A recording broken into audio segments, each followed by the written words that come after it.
US just banned EU from touching uranium. Just silently hugging back to full of my reserves. On the surface, Washington says, as if we can cut the power cord with Moscow at any time. But hidden deep down, I also understand many worries. The American reaction will not be able to turn on the lights without supplies from Russia. The EU was forced to sacrifice for the cause. While the numbers are revealing, the loudest yeller is the most loyal customer. So in the end, AI is the pawn in this energy game. Believe it or not.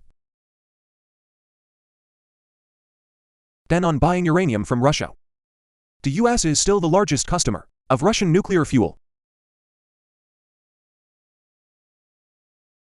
When asked why the US is buying uranium from Russia, Iran is banned by Washington. President Putin is not in office, but let go of a proverb that's classic love. What Jupiter is allowed, the cow is not allowed. Jupiter is the king of the gods, and the cow is the cow that pulls the cart. This is a double standard practice of the United States. Give yourself the right to drink yellow wine. The Allies were only allowed to drink water. It smells funny, but it's actually American power logic. Reality: the United States is the largest buyer of uranium. According to data from the U.S. Department of Energy 204, Washington imports up to 15 million segregated units, SWU, for nuclear reactors. 81% of them have to buy from abroad. And 20% of that energy comes from Russia. Behind Russia is France with 18%, Netherlands 15%, England 9%. The United States produces uranium in the country, but they can't meet the demand. In other words, if there's no uranium from outside, especially from Russia, many American reactors have only water to turn off. It should be remembered that Russia currently holds about 40% of global uranium enrichment capacity, to 7 to 30% of the refined uranium market share. Russia's state nuclear corporation Rosatom, boss in this industry, control up to 65% export market share, global nuclear power plant. Even in the construction of new nuclear plants for other countries, Russia has more than 80% of the capacity. It's simple. If the world wants to build nuclear power plants, there is a high probability of knocking on the door of Rosatom. Despite that fact, Washington is still out. We call on Europe to give up uranium and Russian energy. But the United States itself has entered the fray. The data shows that only 204, the US spent about $800 million to buy uranium from Russia. And that's projected to hit $1.2 billion in 2005. Even President Putin, I didn't miss this detail at the conference. Russia may not be the biggest supplier, but it's certainly an important supplier to the United States, more than 20% market share. Try asking, if one day Washington cuts off Russia's uranium resources, AI will be able to fill that giant void. The answer is not easy. Biden signed a ban on uranium imports in 204. It officially took effect in August of the same year.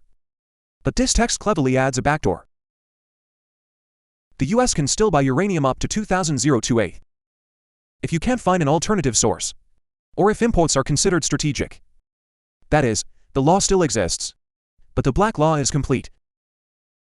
Washington itself understands. To control uranium can't be said to be done right away.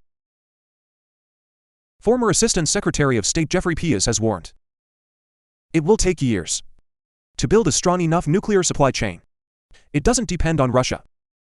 And in the meantime, like it or not, the US still has to withdraw most of its purchases from Moscow. Forbidden for fun and, in fact, is still a regular guest. While the United States plays with uranium in the oil sector, the scenario is similar. The tariff measures, and called for sanctions by US presidents, it didn't work out. Ivory still exports stable oil, even reached the highest level since 2004, with BA 62 million barrels per day. India is still in the EU season. There is Hungary, Slovakia.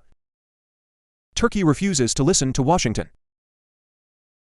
It's clear that Russian energy has never really been shut down. Only a few political slogans are loud.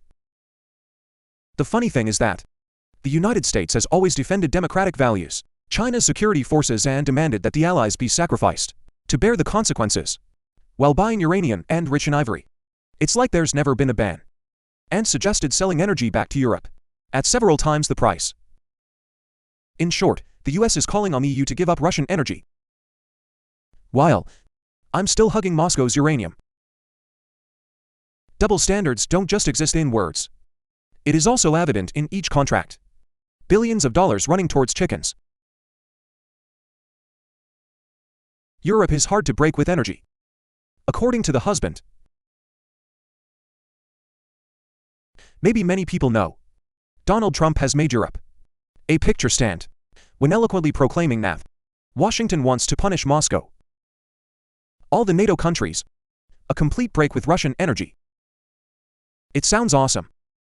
But the reality is to do it, Europe might just have to go back to burning wood. Honeycomb charcoal kitchen group and where 4-layer wool against cold. Wide.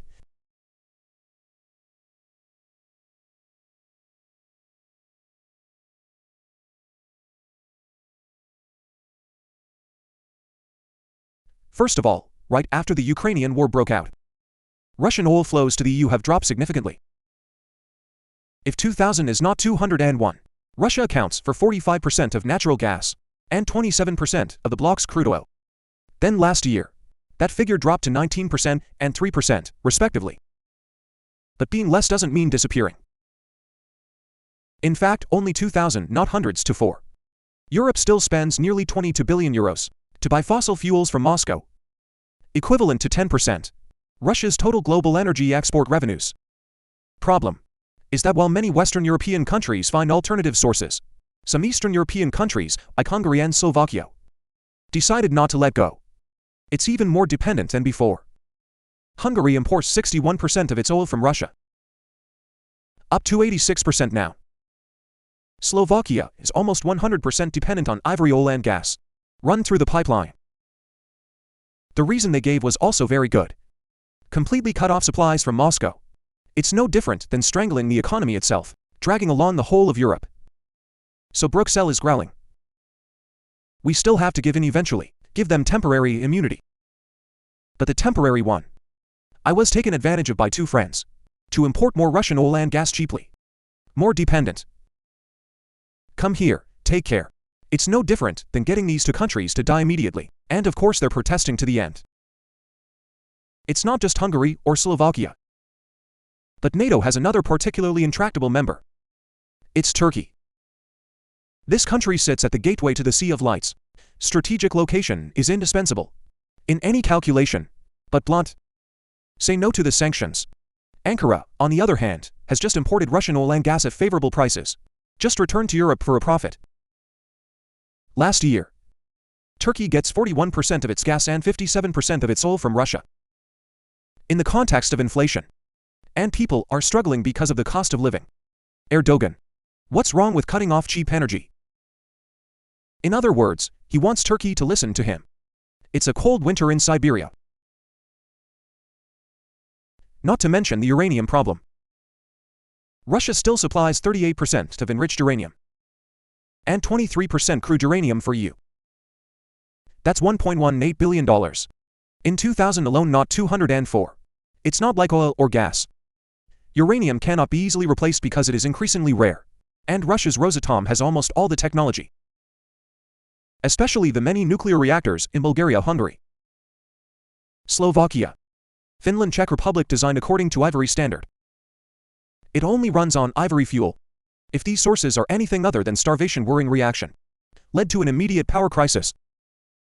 The European Commission must also recognize they don't plan to ban uranium from Russia because there's no alternative source big enough. So it's completely impossible to break it. But Trump doesn't just want to escape. You want to stop China. He asked the EU to impose tariffs of 50 to 100% on Beijing's goods. But AI also understands. It's a suicide bomb in the heart of Europe. China is now the US' third largest trading partner. Accounts for more than 20% of imports. From car, phone, wine to the bag. Chinese goods will in all over Europe with cheap price. If you tax high prices, inflation booms. European companies have lost the market. The people cry out to heaven. for having to spend twice as much on things that are used to cheap. In other words, Trump's request to Europe. It's like catching someone thirsty. You have to break the vase yourself. Add to that. Let's not forget the deal the US made with the EU in July. Want to reduce tariffs? You have to commit to buy up to $750 billion of oil and gas from Washington before the end of the term. But last year the whole EU went for $144 billion of energy imports. Of that, only $90 billion came from the United States. That is, if you listen, in the next 3 years, Europe must triple its imports from the US. Even American energy analysts shake their heads. That's never going to happen.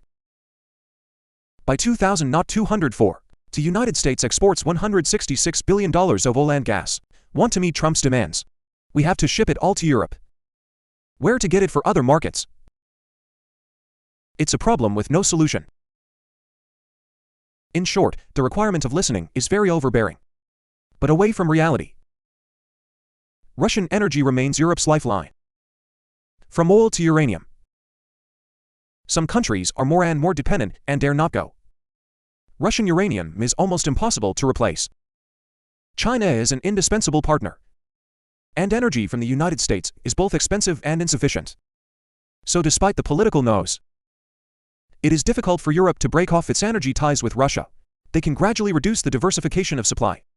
But definitely one day, it's almost impossible.